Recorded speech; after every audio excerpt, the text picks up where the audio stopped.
Okay, so this is what they say to us here. Elena analyzed a 100-gram sample of hydrated aluminium chloride and found that 44.72 gram of the sample was composed of water. Define the term water of crystallization. And next they say determine the value of N in this aluminium chloride that is bound to an unknown number of moles of the water of crystallization. Well, this is what they say to us. They gave us the mass of the entire compound, the entire hydrated aluminium chloride compound. They also gave us the mass of water. So the first thing we need to do in this case is to find the mass of the anhydrous. I should have said that. We need to find the mass of anhydrous aluminium chloride. In other words, the mass of aluminium chloride without water. You can also say dry aluminium chloride if you like. That is the first thing we need to do. So let's go to the whiteboard. But remember, when they give it to you like this, when they give you the masses, then you're going to deal with it by pretending as if you're calculating the empirical formula. That is what we said in yesterday's lesson. So let's look at that. Now we are saying the very first thing that we need to do is to calculate the mass of aluminium chloride without water. So we are going to take the mass of the entire hydrated compound, and then we subtract from it the mass of water. So when you say 100 minus 44.72, you get 55.28 gram of aluminium chloride. Very well. Then what is the next step? We need to find the number of moles of aluminium chloride. In order to find the number of moles, we take the mass and divide it by the molar mass. The mass is the one we just calculated, 55.28. Then we need to go and calculate the molar mass. So I'm just going to go to my periodic table here.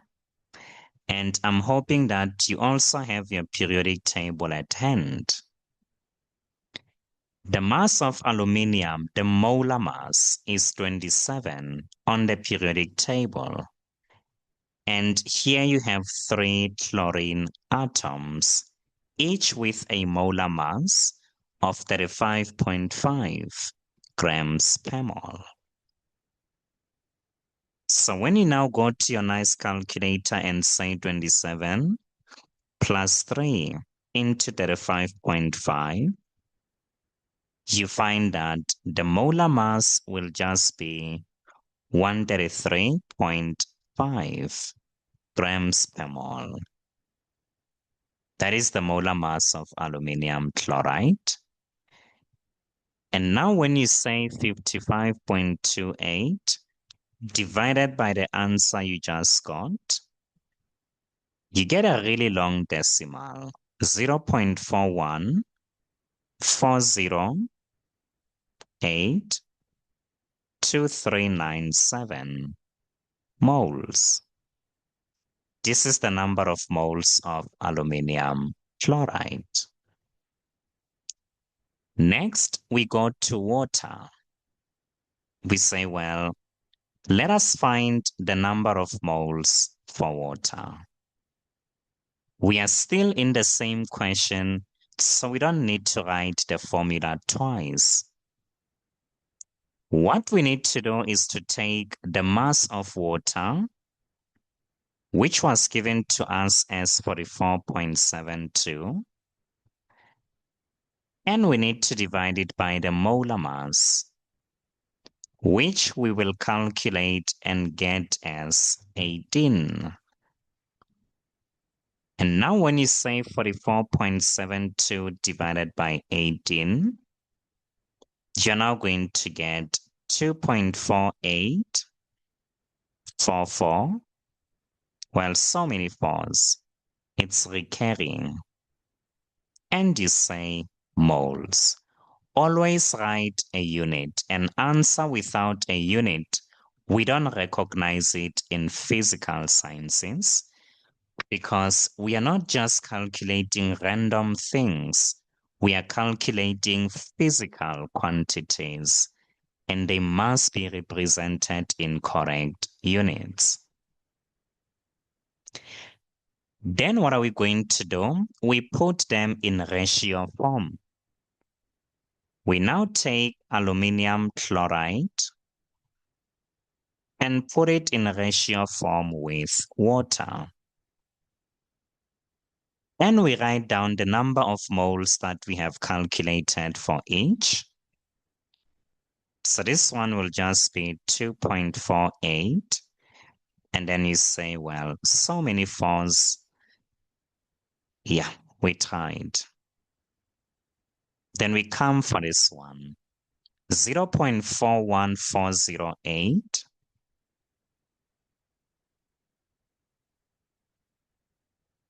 And lastly, we have 2397. Good. Then when we want to find the empirical formula, we divide both of them by the smallest number. In this case, the red one. So when you take the red number and you divide it by itself, you always get 1. And when you take the 2.484, which is recurring, and you divide it by 0.414, 082397, you are going to get 5.999879 and so forth.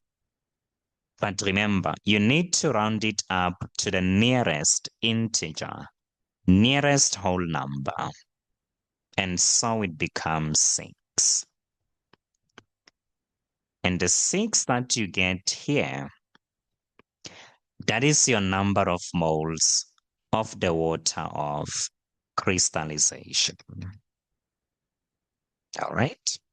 You can also add a unit to it and say mole. But for this one, it won't be too strict. Even if you don't add the unit, it's fine. But please add the unit because it is in fact the number of moles. So yes. But for this one, they will forgive you even if you didn't put in the unit and just said the 6. Because it's also a balancing figure if you like. But not really. But it's still the number of moles. So yes. Okay, so in the absence of questions, then let's look at 6.3. It says here we need to calculate the percentage of hydrogen in the 100-gram sample. Now, what is the 100-gram sample they're talking about? It's this hydrated aluminium chloride sample. So we need to find the percentage of hydrogen in this sample. Well, that's fine. Now, this is the same as finding the percentage composition. It's the same thing. The first thing we need to do is to find the molar mass of this hydrated sample. That is the first thing we should do. So we want to find the molar mass of aluminium chloride that is now bound to 6 moles of water of crystallization. Then how do we get this molar mass? The molar mass of aluminium is 27. The molar mass of chlorine, we've got 3 chlorine atoms, each with a molar mass of 35.5. And the 6 is affecting both the hydrogen and the oxygen. So that means you'll be having 6 multiplied by 2, which will give you 12 for hydrogen. And then 6 multiplied by 1, by 16, because the molar mass of oxygen is 16 grams per mole.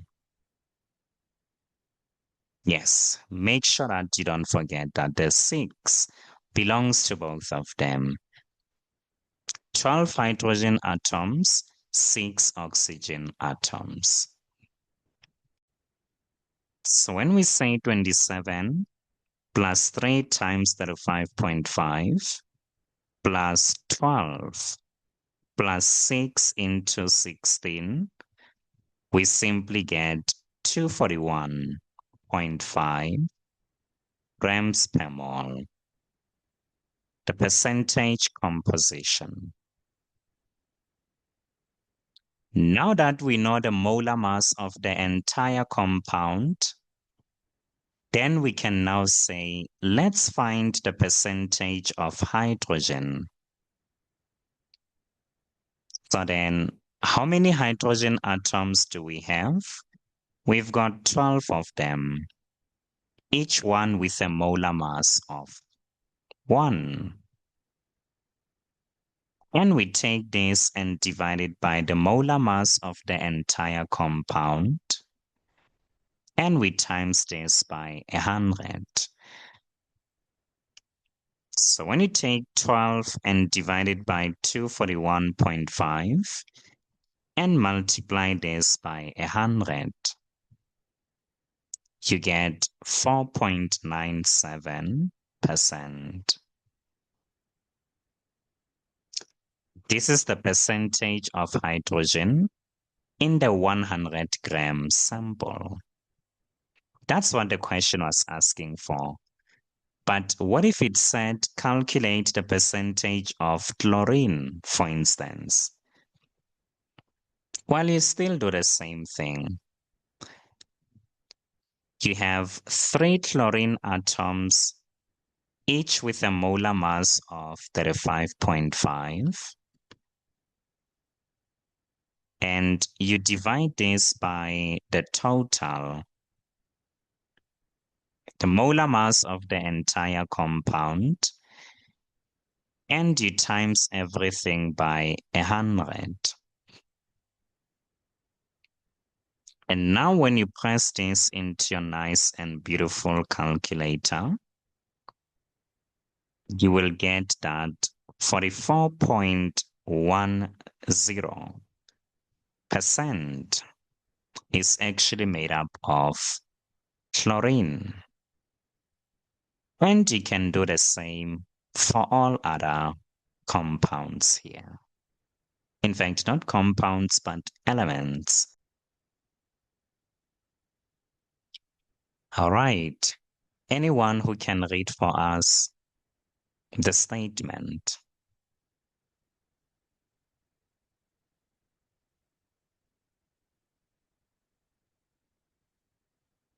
Okay.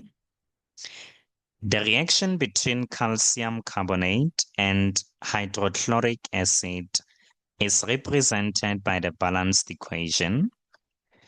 So we've got 1 mole of calcium carbonate reacting with 2 moles of hydrochloric acid, in order to produce 1 mole of calcium chloride, 1 mole of carbon dioxide, and 1 mole of water. This is what they say. Now, 50 grams of calcium carbonate reacts completely to form 0.5 moles of carbon dioxide at STP. Okay. So even if they didn't tell us how many moles of carbon dioxide have been formed, we would be able to calculate them. By using the principle that we learned, you use what you have to find what you don't have. Now the first question is asking for the molar mass of calcium carbonate. I don't think I'm gonna do that unless we clearly need it on the next question. Then the next question says, calculate the number of calcium carbonate molecules that reacted. Okay. Remember they said to us here, 50 grams of calcium carbonate reacts completely. So what we need to do is to find the number of moles of calcium carbonate. So yes, we actually needed the molar mass, which is fine. We are going to find the number of moles of calcium carbonate, and then we can go to that formula that says number of moles equals number of particles, which in this case will be molecules, divided by Avogadro's number, and then be able to find the number of molecules. That is what we'll need to do. So what are we waiting for anyway? Let's get on with it.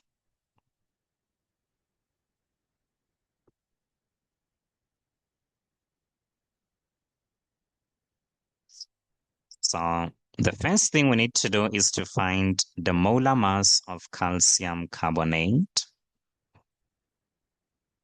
Well, calcium is 40 grams per mole, carbon is 12, and we have 3 oxygenium atoms. And when you go to your nice calculator and say 40 plus 12 plus 3 into 16, you get 100 gram per mole. That is the molar mass of the entire compound. Good. Then what do we say next? The next thing we need to do is to find the number of moles of calcium carbonate. So the number of moles equals mass divided by the molar mass. Now the mass is 50 gram. The molar mass is, well, 100. And now we find that 0.5 moles of calcium carbonate reacted. Well, that's fine.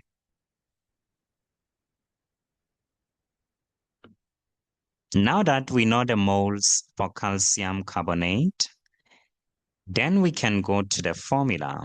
Number of moles equals number of particles divided by Avogadro's number. When we substitute, we have 0.5 moles. We are looking for the number of particles, which in this case will be the number of molecules. And lastly what? We divide this by Avogadro's number.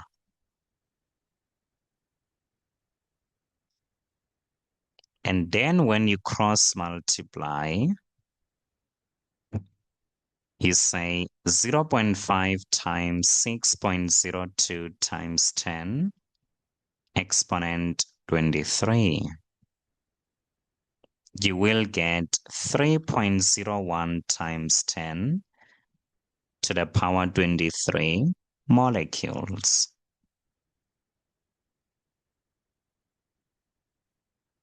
Yes.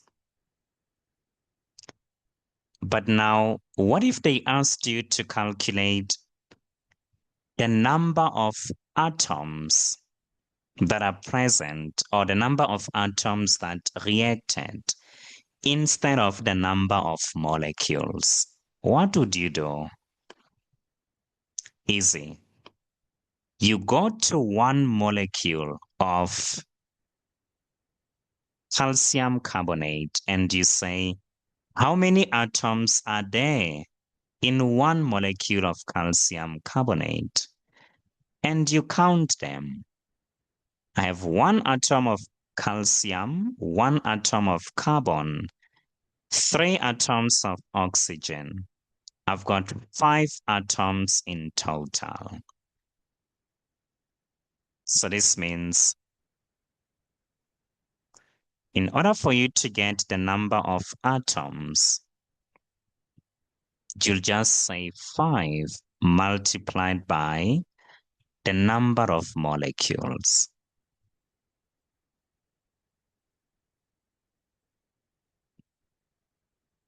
So when you take this and times it by 5, correct to 2 decimal places, you'll get 1.51 times 10 to the power 24 atoms.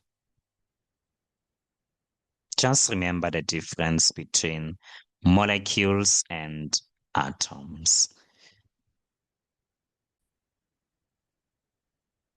And lastly, they say, please calculate the volume of carbon dioxide that was formed. We know the number of moles of carbon dioxide, 0.5 moles, yes? And we know that this reaction is taking place at standard temperature and pressure. So that means we know the molar gas volume, which you must never memorize. Always go to the back of your table of constants in order to see what it's going to be, because it changes. So we have 2 quantities there, and we can easily calculate the volume. So let's do that.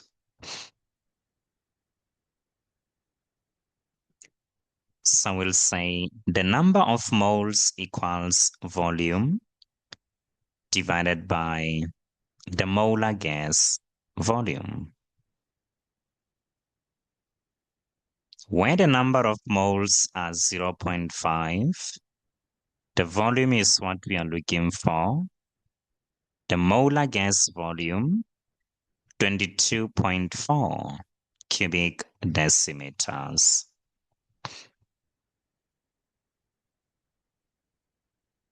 And now when you cross multiply 0.5 times 22.4, you simply get 11.2 cubic decimeters. That is the volume of oxygen, carbon dioxide that was produced.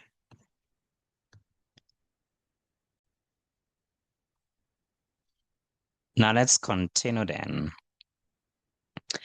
The first part of this question is for chemical change, but the second part is for quantitative aspects of a chemical change, which is what we are focusing on, meaning 5.4.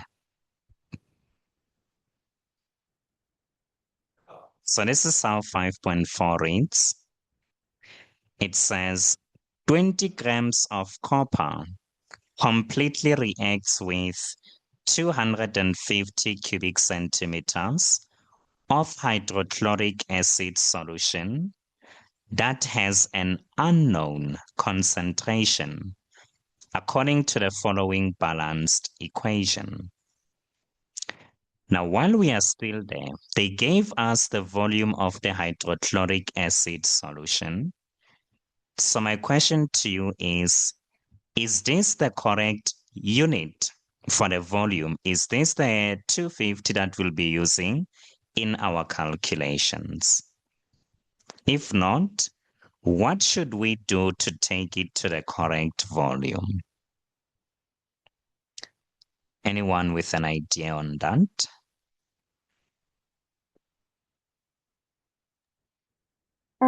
You can't use centimeters, it has to be in decimeters. So I think we multiply by 1,000. We must do what, Elsie?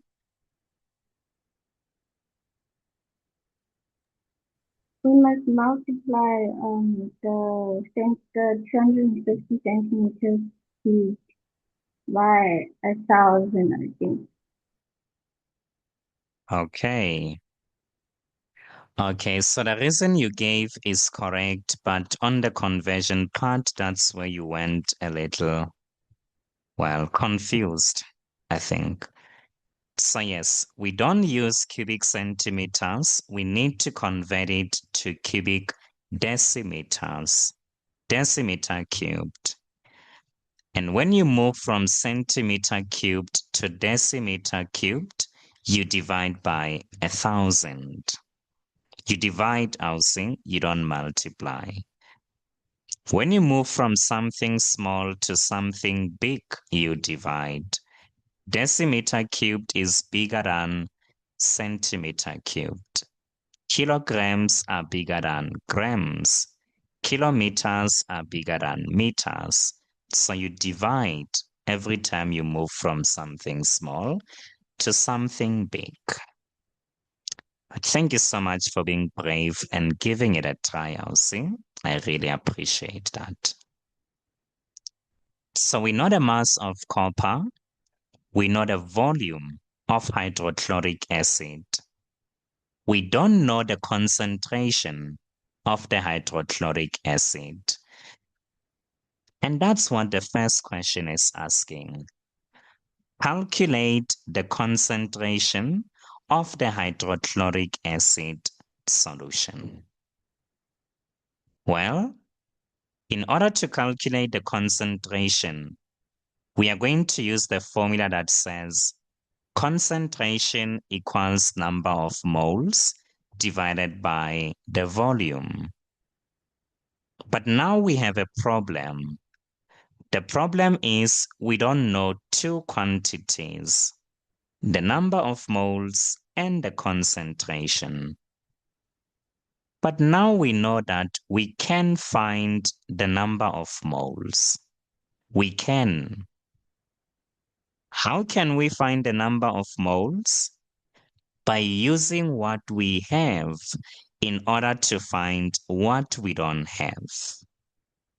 We have the mass of copper. We can convert that mass to the number of moles for copper and then use the relationship between copper and hydrochloric acid, which is a 1:2 relationship or ratio, if you like. Over and out. Now that we know the moles of the acid, then we can find its concentration. Let's get on with it. When you see the 6 marks, you don't get scared. You go back to your basics. Don't jump high like Puma. Take it step by step like Adidas. And what is step 1? It's to calculate the number of moles of copper, which is a solid. In order to find the number of moles, we take the mass and divide it by the molar mass.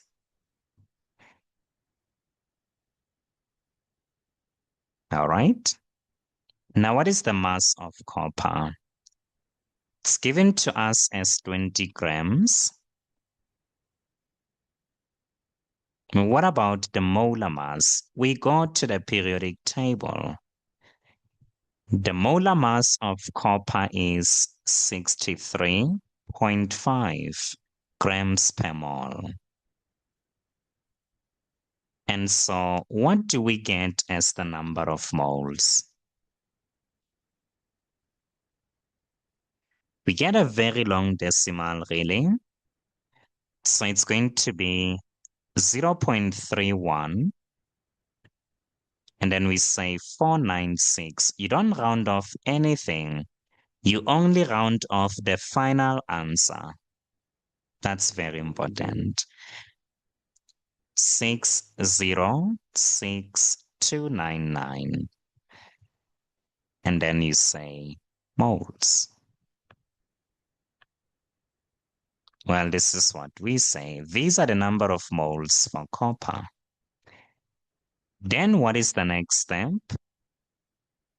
To state the ratio between copper and hydrochloric acid. So you say we take copper and we take hydrochloric acid and put them in ratio form. Then you go to your balanced chemical equation and say, what is the mole ratio between those two? But it's given to us as 1 to 2.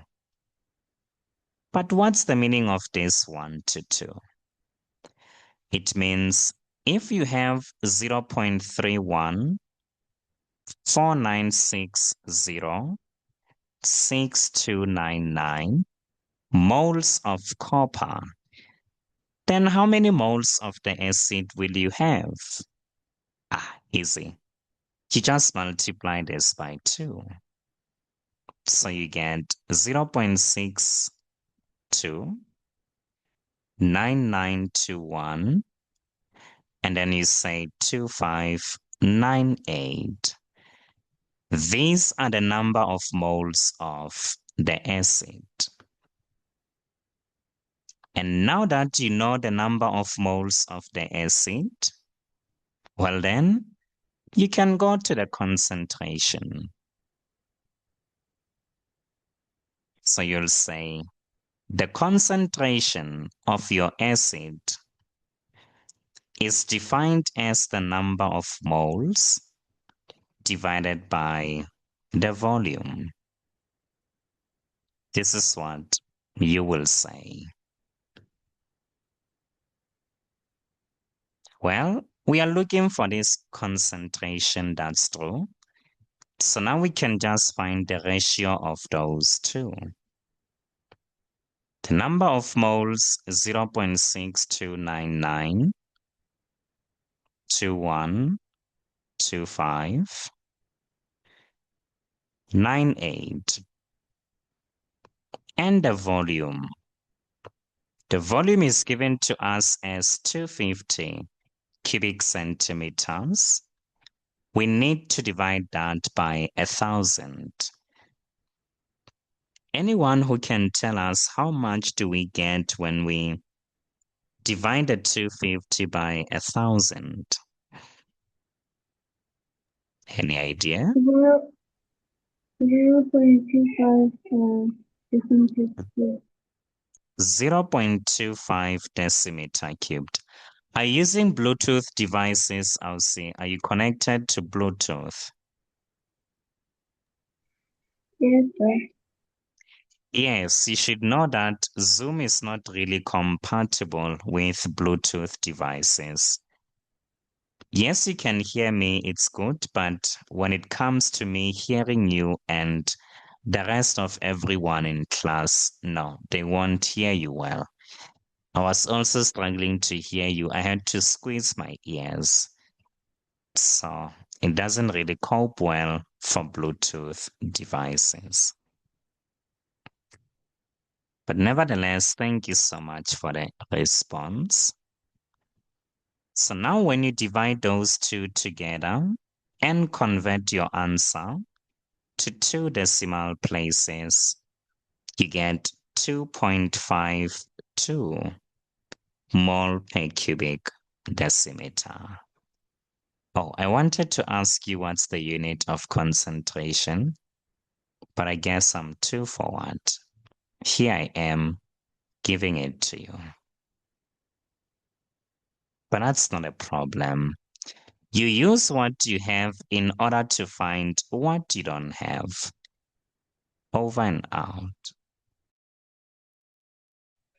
Right, now let's look at this one. So here they are saying aluminium reacts with iodine in the presence of a catalyst to produce a metal halide, which is aluminium iodide. Now there it is. So we have 2 moles of aluminium reacting with 3 moles of iodine gas in order to produce 2 moles of aluminium iodide. Right. Of course, 6.1 is not for quantitative aspects, so we'll pass it as if we don't see it. Right. Now let's look at 6.3. Now this is what it says. 317 grams of iodine reacts completely during the reaction. The first question is saying calculate the number of moles of iodine that are busy reacting here. Well, that's fine. After that, they say calculate the number of aluminium atoms that are used to produce aluminium iodide. In other words, this is the same as saying calculate the number of aluminium atoms that reacted. It's the same thing. In order to get to the number of atoms, we'll need to know the number of moles of aluminium. And we can go to the formula that says the number of moles equals number of particles divided by Avogadro's number. But you have to be careful though. You see those twos, the 2 in front of aluminium. It doesn't mean there are 2 atoms of aluminium. It means that 2 atoms of aluminium when you are balancing the equation. And that's really where you're going to use that 2. In the mole ratios, 2:5, 2:3, and something like that. But you're not really going to say now you have 2 aluminium atoms in the calculations. No, you won't do that. That is very important. As well as the 3 in front of iodine, it means you have 6 atoms, that's true. But only as far as balancing the equation is concerned. You just end it there. You won't use the 6 to find the molar mass or to do anything. No. I had to make that straight. Let's do the first thing, which is finding the number of moles of iodine that reacted. Let us do that.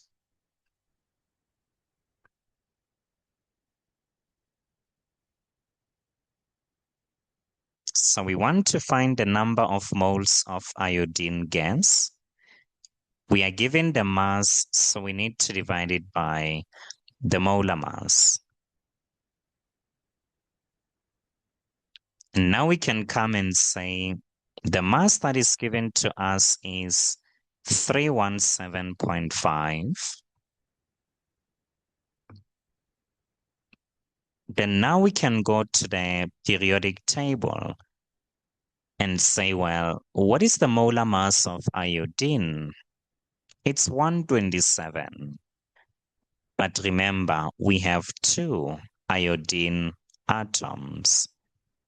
So you must say 2 times 127. That is what you should say.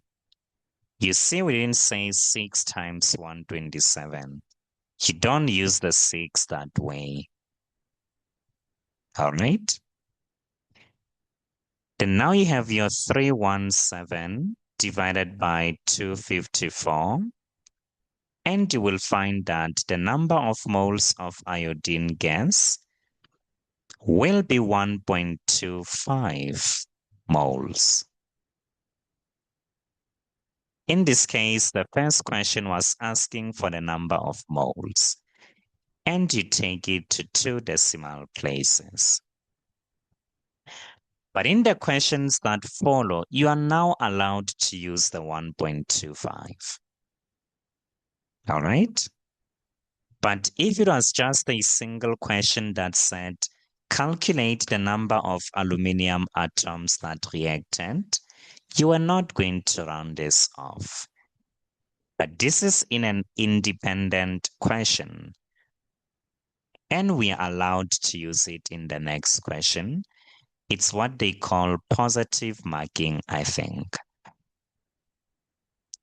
Right. Now we want to find the number of atoms in aluminium. But firstly, we need to find the moles for aluminium. And so we state the ratio between aluminium and iodine gas. From the balanced equation, the ratio is 2 to 3. Now, what's the meaning of 2 to 3? It means if I have 1.25 moles of iodine gas, then how many moles am I going to have for aluminium? Well, that's easy. You say this one divided by that one multiplied by that one.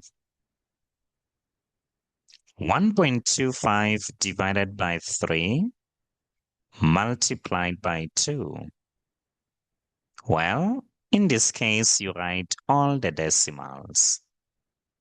0.33333, so many threes. This one divided by that multiplied by that. It will give you the moles for aluminium. And now we know the moles for aluminium. Well then, we can now go to the formula that says the number of moles equals the number of particles divided by Avogadro's number. This is what you can say. All right. Then how many moles are there? Easy. 0.8333, so many threes. And here we have the number of particles, which can either be the number of molecules, atoms, or even ions.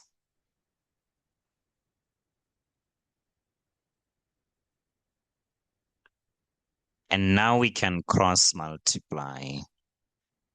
0.8333 times 6.02 times 10 to the power 23 will give us 5.02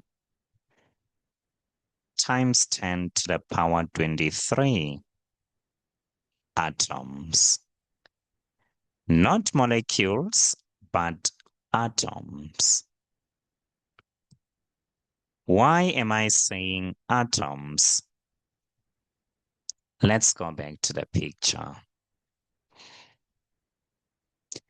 If you take away the 2 that is in front of aluminium, because remember I said to you that 2 there is just a balancing figure. Originally you had 1 atom of aluminium. Do you see that? Aluminium has a subscript of 1. So there's just 1 atom of aluminium there. That is the reason why I said the number of aluminium atoms will be the 5.02 times 10 to the power 23 atomos. The next question says, calculate the mass of aluminium that is required to yield 20.4 grams of aluminium iodide. Do you get that? Now they tell us the yield. They tell us that it's going to produce 20.4 grams of aluminium iodide. Now, what's the meaning of this question? It tells you that you're no longer going to use the number of moles of aluminium that you calculated in the previous question. That 0.8333, you are not going to use it anymore. Because the 0.833, it's not given that it will produce 20.4 gram of aluminium iodide. So what you're going to be doing in this case is moving backwards. You're going to find the number of moles of aluminium iodide. That's what you're going to do, using the mass that is given to you now. And now that you know the moles of aluminium iodide, then you will relate them to the moles of aluminium and then find the mass of aluminium. That is how you're going to deal with it. So let's go and destroy it.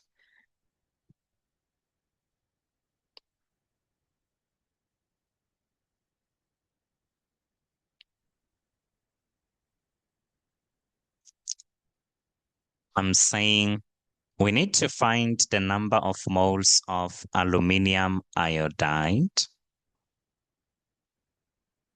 Of course, using the formula mass divided by the molar mass. Now, what is the molar mass of aluminium iodide? 27 for aluminium, 3 times 127 for iodine. That is true.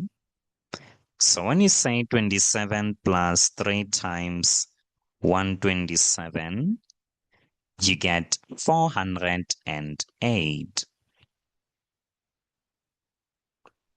So now we have 408 in the denominator. But in the numerator, we have this 20.4 gram that is given to us. And now when you say 20.4 divided by 408, you get 0.05 moles.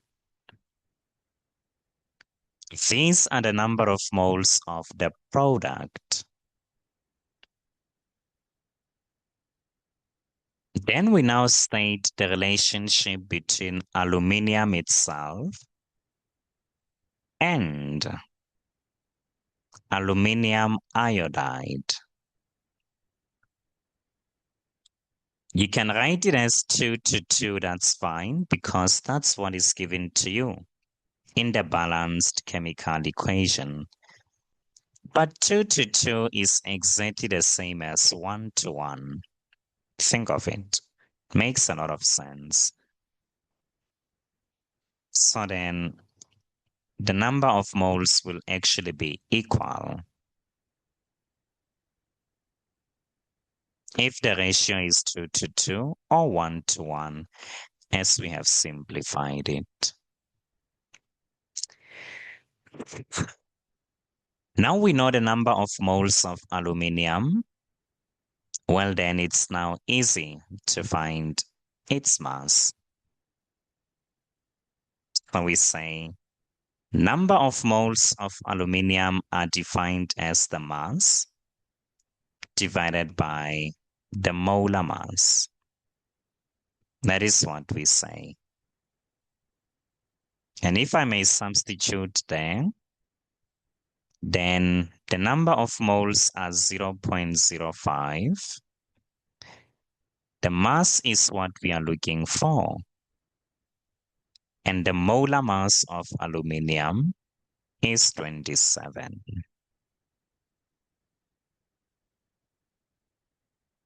So when you say this times 27, you find that 1.35 gram of aluminium will be used in order to produce 20.4 gram of aluminium iodide. Very important. You couldn't use the 0.83 that you previously found. You had to find the new number of moles that will produce the 20.8. They were asking you here to move backwards.